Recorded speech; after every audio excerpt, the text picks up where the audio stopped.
So let me officially say, welcome to Breaking Bread, Building Bridges. This is an ambitious project by the Des Moines Civil and Human Rights Department where we want to really see what happens when people just actually really converse with one another, despite their differences, and see what happens. Now, our office, we are the Civil Rights Enforcement Agency for the city of Des Moines. And it's our mission to eliminate and prevent discrimination here in the city. But we also have a bigger mission. Our mission is to foster mutual understanding and respect amongst all persons that work, live, or visit the city of Des Moines. So this is a really ambitious project that we're going to do, and I really appreciate you all for taking the ride with us. Now, because this is called Breaking Bread, Building Bridges, I want everybody to open up their bread. We're going to ceremonially do this. Yeah, you already started. But go ahead and break bread with your partner. All right, well, the process was a 5-part process. And part 1 was you are first matched up with your partner at a public dinner at a public restaurant. We did one at Kathmandu. It's a Nepalese and or Nepali and Indian restaurant on Southeast 14th. And then we did the other public dinner at Barada's, which is an Italian restaurant also located in the Southeast. And at that dinner, that's where you first matched up. We did we did similarities bingo. We actually didn't focus on the differences. We actually focused on what they had in common and see who would get bingo first. I know you all are like, hey, we were brought here for our differences. And you're trying to figure out what is it that put you together. But we'll worry about your differences later. Right now, we're gonna focus on your similarities. And we're gonna play similarities bingo. Now, how does this work? You and your partner have to figure out what you have in common as I call it out. And you have to both have this in common. The first round is what you have in common together. Anything connect you. We are all bigger than our differences. So I want you to take a moment while you're still sitting here before dinner gets in. And I want you to figure out how many things on your paper do you actually have in common? Just go ahead and tally them all up. How many things do you have in common? So just focus on everything you have in common.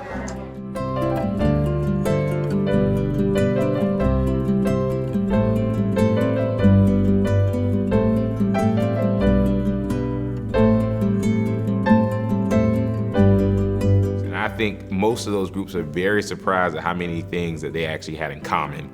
And then we had a few icebreaker questions as well.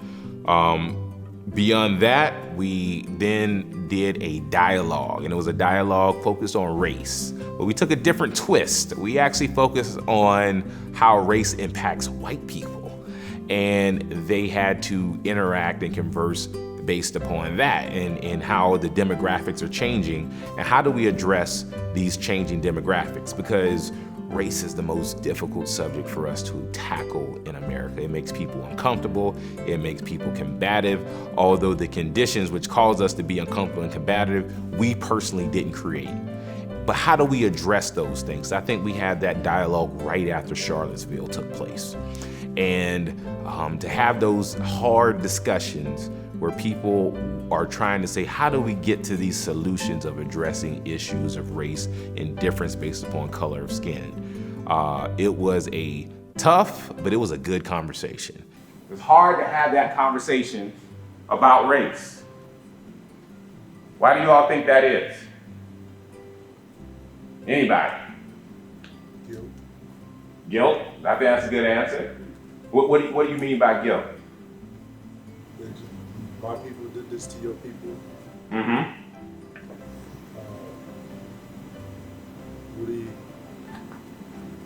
They want to do something but really don't know how to, how to. You can't even spell America without race. I am race. All the letters, try to do it yourself. It spells it. And I thought that the group got a lot out of that discussion about how do we move forward as a community, especially with the changing of America. And America is going to continue to change. And how do we make sure that there's a place and a space for those communities that are not of white skin. So that was part two. Once persons were able to interact with their person, only then did we ask them to go into part 3 and 4, which is go into one another's homes.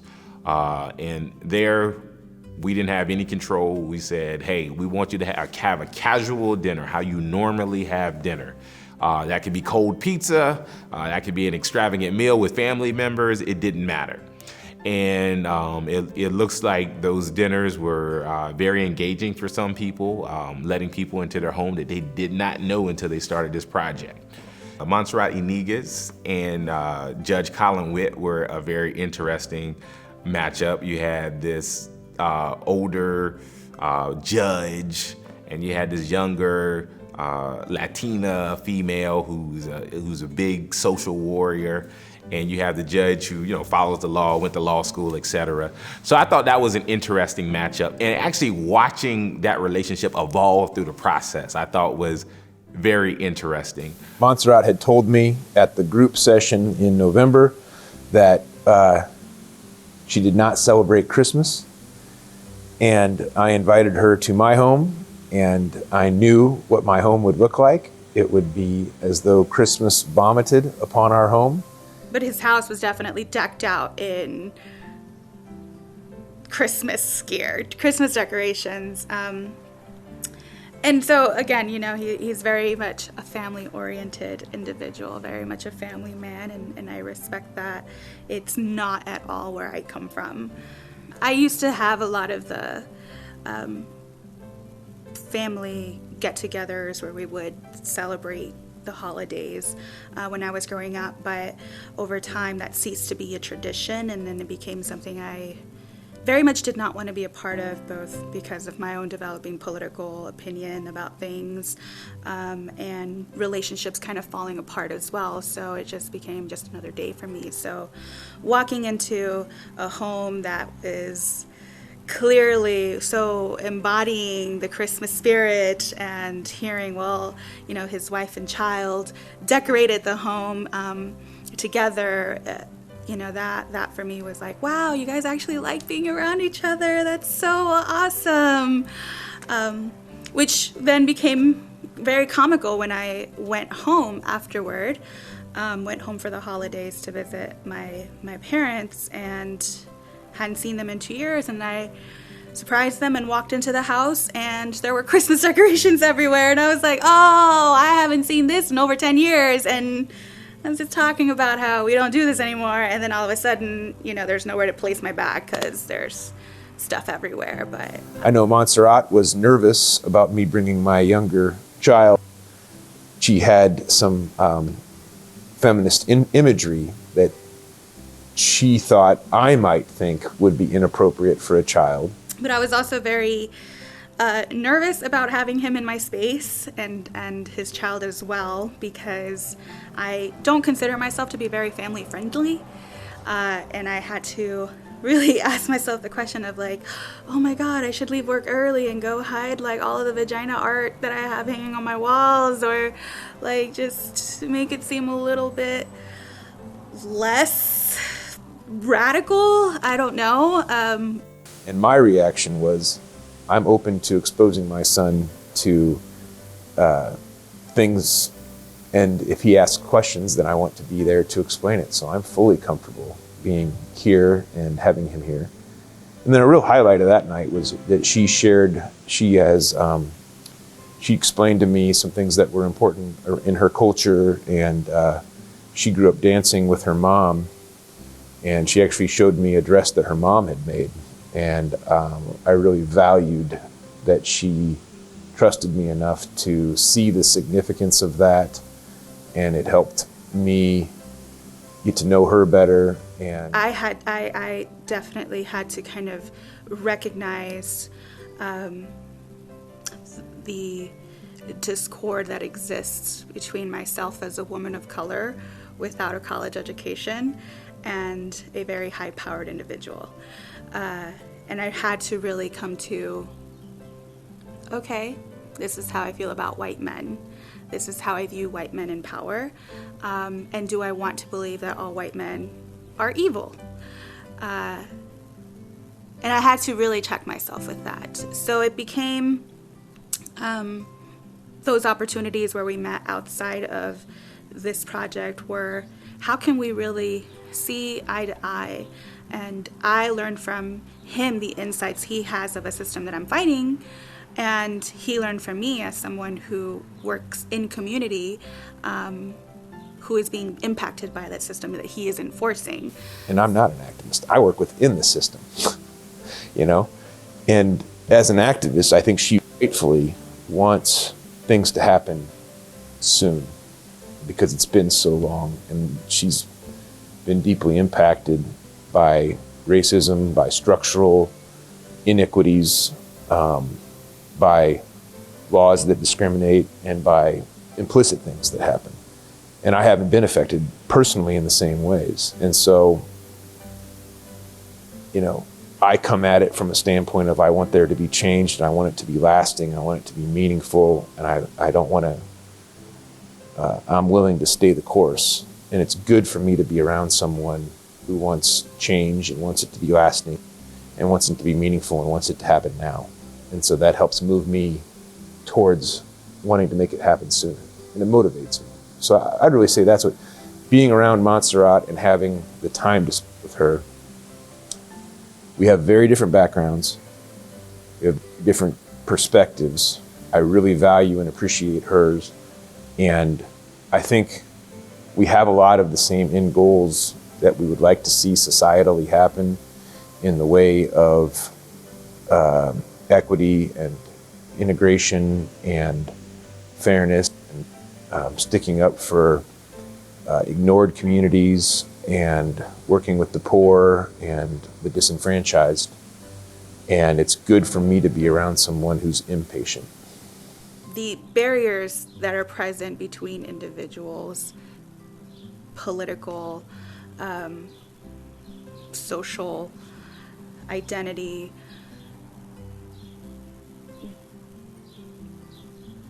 those are ideas that we kind of place upon ourselves about what we will allow and accept. And they're fine and they work for people. But I think that we should be looking at doing a better job of knowing each other as human beings. And despite whatever affiliation or ideology we subscribe to, there are fundamental things that we can always agree on. And those tenets being trust, honesty, and respect, at least for me.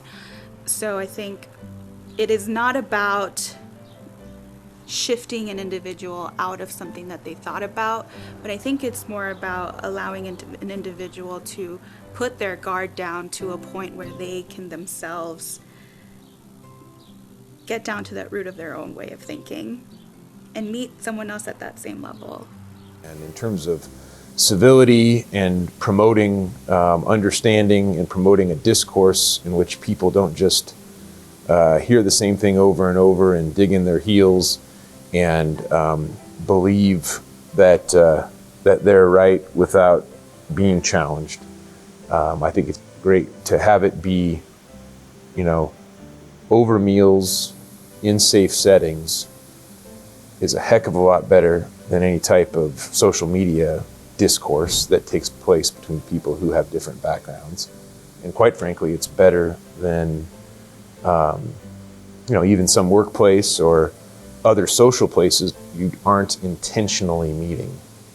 Personally, it really became an opportunity for me to push through my own feelings and boundaries and sentiments about connecting with someone on the complete opposite end of a spectrum for me. Montserrat very much proved to be a person that you cannot judge a book by its cover. And right away, on that first night, she was full of surprises, I thought. And I found all of them to be delightful in the sense that they helped, you know, I might have been able to predict that she was born in Mexico. I might have wasn't surprised that she grew up in California. But how she arrived in Iowa and her own individual life choices and her strength and her conviction as an individual, and the advocate that she is for her community and communities really blew me away initially. I think seeing the willingness of someone who recognizes all of their privileges, all of the power that they hold, and is looking for the ways that, in the small ways, can start to move the injustice system, as I call it, in the right direction, kind of shifted my own feelings of continuously feeling combative with the people in his position. So that really allowed us to engage outside of this project and start to work together to see what other ways are we not thinking about that we can look at to provide these interventions in moments of crisis for folks who would suffer more from being involved in the justice system. She shared the opinion that the only way we can get to equity is to remove white people's voting right for a period of years. I can't remember how many years she said. I want to say 20. That may be exaggerating. I think she might have said 2 election cycles or something. And that really endeared me to her because she was saying something that was honest. She was saying something that was provocative. She was saying something that she knew she could predict would offend me, but it reminded me of some of the best conversations I've had with other people that have challenged me and made me rethink my views. So my initial reaction was to be somewhat aghast for a couple minutes and then to ponder it and to really try and stand in her shoes as she said it and to appreciate it and to say, that's how we get to honesty. And I don't need to backlash against that or disagree with it. I would not agree with that, but I know why she's saying that, and I can appreciate why she's saying that, and it helps me rethink, well, how do we get to equity?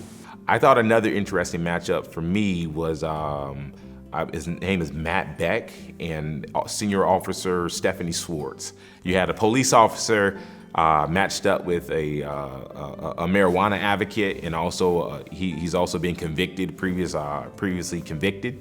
So just trying to see how that dynamic was and actually helping break down some barriers in Matt, who he wrote in some of his entries throughout the course of the project, where he was afraid to let the police officer in his home.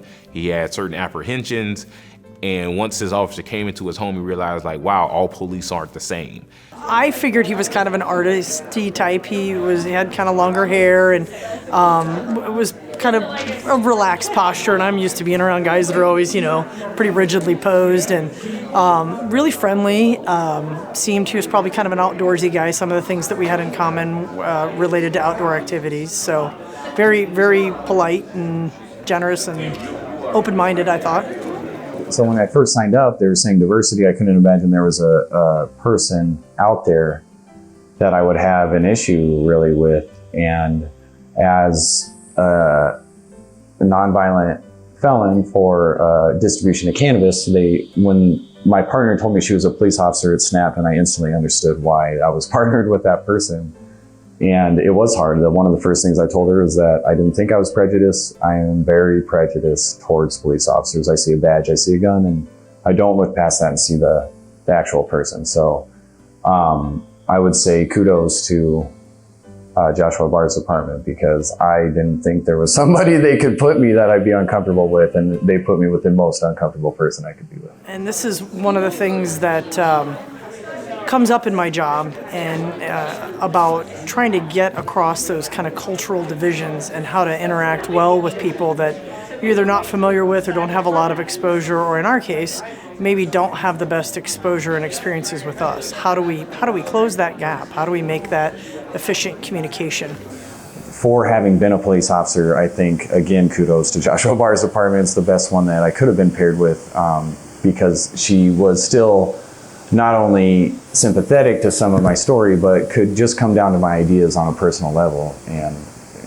I think anytime that can happen, that's what facilitates true bridges being built. Well, the person I'm paired up with had a history with law enforcement that wasn't very good, and really had a huge distrust and distaste for law enforcement. And he was surprised to sit and have a conversation with an officer that was, kind of relaxed and non-judgmental. I always tell people, nothing you did was done to me, so it's certainly not personal. It's a profession. It's not about who I am as a person. And more importantly, no matter what you've done, one of the things I really try to bring to my job is that everybody gets treated with dignity and a sense of humanity, regardless of what their background might be, and regardless of what they might think of my job. That's the weight that's on me, is to always be that voice. And after these dinners, I did walk away thinking like I have a friend that's a police officer. And I suppose I should say acquaintance. We haven't really seen each other much since then, but I called her the other day for something, and it does feel like there has been a relationship built there that not only could be built upon further, but I can now translate that. And when I see other police officers, I can calm myself and try to remember Steph and be like, Steph's a good person. She's a great person. She also wears a badge. This person might be as good as too. And as bad as that sounds, like I get really angry seeing bigotry and hate and prejudice in the world, and it's hard for us to catch it in ourselves sometimes, because I'm thinking associated with sex or ableism or race or something like that, and wasn't really thinking of occupational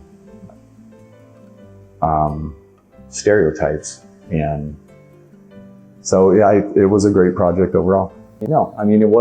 Honestly, I think I will benefit for this for the rest of my life. And as difficult as sometimes this kind of stuff can be, I would encourage people to step out of their comfort zone and do what they can to meet other humans on the same level. It's really hard, and it's that grudge that's holding me down, right? So every time I was having interaction with the police officer, it was a negative thing that was affecting me negatively. So if you do hold on to some prejudices against sex or race or any other thing, that's really extra baggage and weight on hate on your shoulders that you're carrying. But again, you have to kind of want to let that go for that first to happen. And I could also see it vice versa, say a black man that's been, repeatedly felt like he has received injustices from the criminal judicial system, but also just from neighbors and other people.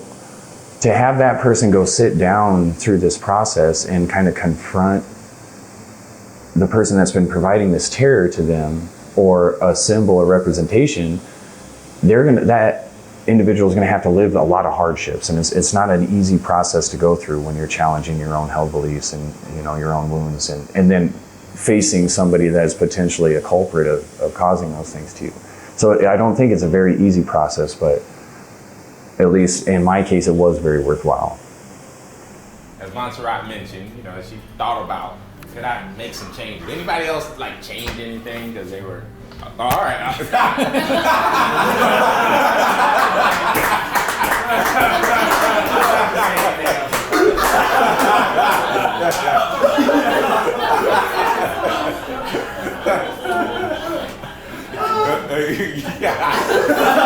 Leave it alone.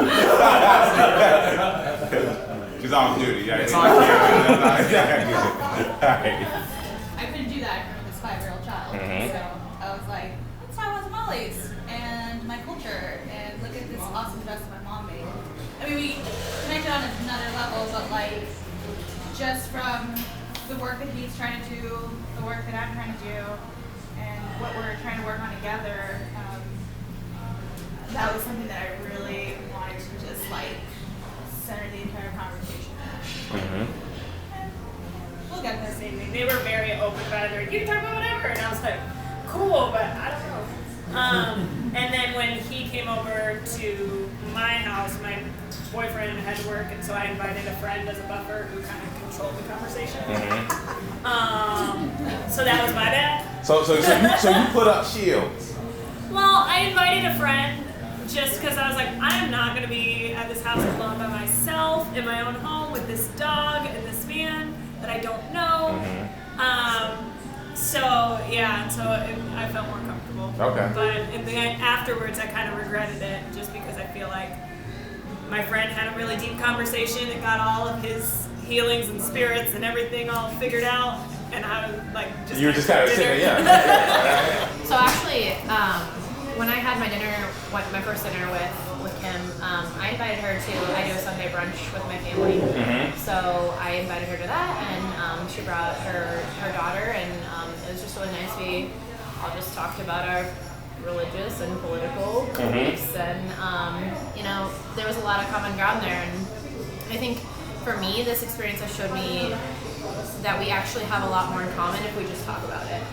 And I know that other people's experiences are different, but I think that if you're willing to hear people out, and be respectful, respectful of their experience, then that can change you and kind of open up your mind too. So. Right. Did you figure out why you were matched up with your person? I think she said that she was liberal. Yeah, she was. Yeah. I'm conservative. Mm-hmm. And it's I don't think we didn't talk about. I don't know if you're gay, straight. I don't know what religion you are. I don't know. None of those things matter. I just looked at it as here's somebody that I'm going to spend an evening with, and I didn't even think about what your political views were. It didn't even enter my mind. We didn't even talk about it. There are things in the system right now that are tearing families apart. And we're both working in areas that they're distinct and separate, but they correlate. And he is in a position where he can really do some change internally and try to implement some different practices and policies, procedures. And I'm connected to the people that are being impacted by those things. So he looped me into conversations to start working on how do we create systems of support for children of immigrants who get deported here. A lot of you talk about that you're comfortable with racial issues. Ours didn't happen to be racial issues, but differences, right? But and a lot of people eat out in public, have coworkers that are different races. But I said, how many of you have actually gone to someone else's home that is racially different than you and had a meal in their house? And almost all the time, nobody's hand in the class goes up. We're all in our silos, right? Very few times do we step out of that comfort level and step into a situation that's very uncomfortable for us. And I said, now take that one step further. If I've got a really good friend, I don't think twice about asking them to let me sleep over at their house if I'm on a trip or a vacation or whatever. That's a different level of a relationship. And so part of what I challenge my students on is, if we are serious about changing our culture and our society, we've got to get to deeper levels of relationship that are not comfortable. And this project forced me to put some action steps toward some of those types of relationships, not just with Jules, but with some other people that I'm moving in the direction of having those types of relationships. Like you're saying, like it doesn't matter, and I feel kind of polarized with that. Just I feel like some other people might, because I understand the consensus of it doesn't matter if you're different, but that's what makes me. So I'm like, yes, it does matter to what makes me different. Because I talked to the president of the company that I worked for at one point, and I said, I am one of two in the office. And he said, well, no, you're one of 70. And I'm like, no, I'm one of two. I don't feel uncomfortable with that, but it is important to me that I am. Like, it is what it is, and I'm not ashamed of that. So I think it's that relationship of understanding, yes, we are different, but not looking at the difference, it's looking at why. Why is that important to you? Why do you feel that way? If it's a religious thing, or if it's a racial thing, or just beliefs, it's looking at the other side and trying to figure out why. And that's where you get that relationship from, and you feel comfortable with someone because you can empathize. So I think that's what this has taught me, is to empathize with the other side and understand why they feel that way. And it'll bring you a certain amount of peace and clarity. I mean, I've eaten in a restaurant with random people, taken them around town, done things like that, but I mean, you don't get that close connection and build those bridges. Till you open up on your that door. level, Till you open your door. Literally. Literally. I think anytime we're given the opportunity to hear someone else's story, I'm going to take it. And especially when there are divides or chasms between people and there's an opportunity to kind of bridge those gaps, it's something I really want to be a part of. Something positive, anything that's under the positive aspect or category, anything about making change or being part of change. I wanted to experience more of Des Moines. I wanted to experience different people, different viewpoints, different perspectives. And I think that was at the heart of what I wanted to do. I thought it was an opportunity to stop just kind of dialoguing with people that you're familiar with and similar to, and really step out and have a conversation with people that is different, and really challenge not only how people see me, but how I see people, and maybe get some different perspective that I never thought about before. I think in my professional life, I interact with diverse populations, but I have no diversity socially and personally, really. I haven't since law school, and I think it's good for a person. I think it's good to know your neighbors and not just the neighbors that look like you. I wanted an opportunity to hear from somebody that wasn't like me, get experience, a different background, different experience than I have. I think it's always key.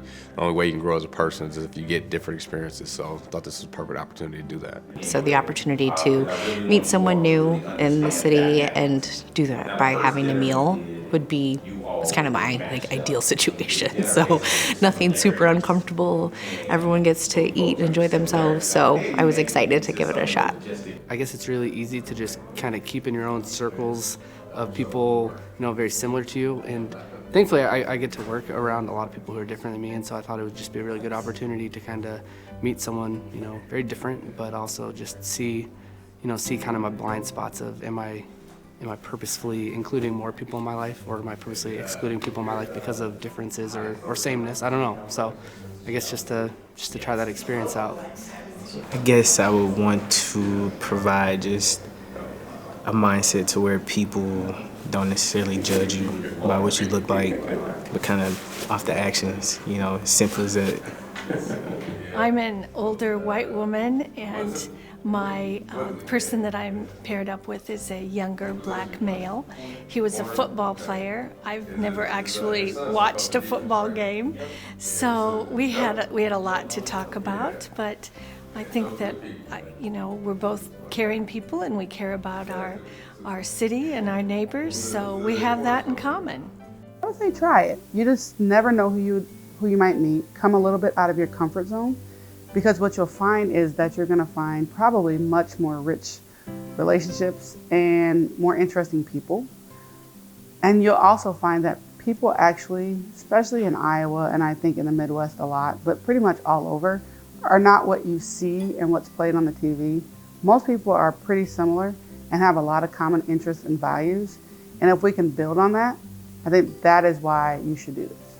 I hope that in the future, we get more risk takers and more, and it doesn't even need to be I'm a known risk taker. It's just risk taking in the sense of the willingness to show up as you are.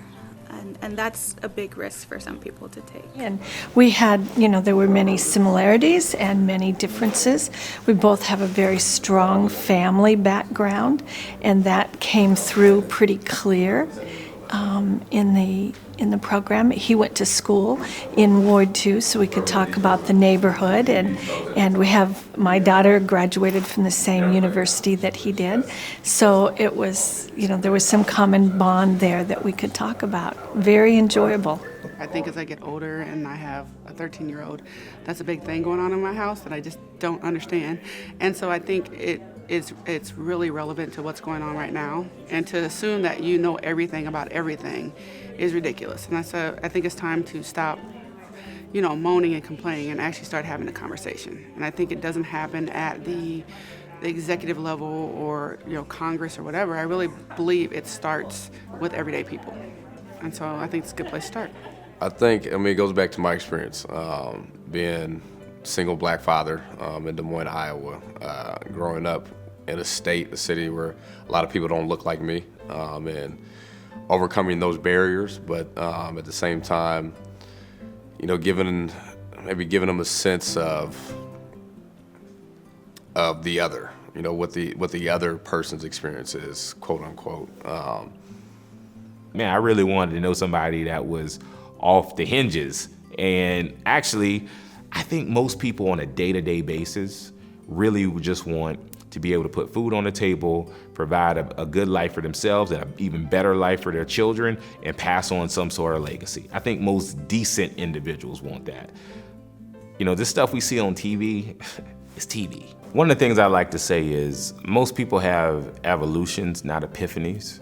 So I don't know if this project is going to be life-changing, but I think it's going to add to their lives because if you go through this project and you recognize, okay, wow, I was just matched up with someone who is a pastor and I'm gay, and technically we have different lifestyles, but we were able to sit, we were able to talk, we were able to understand one another.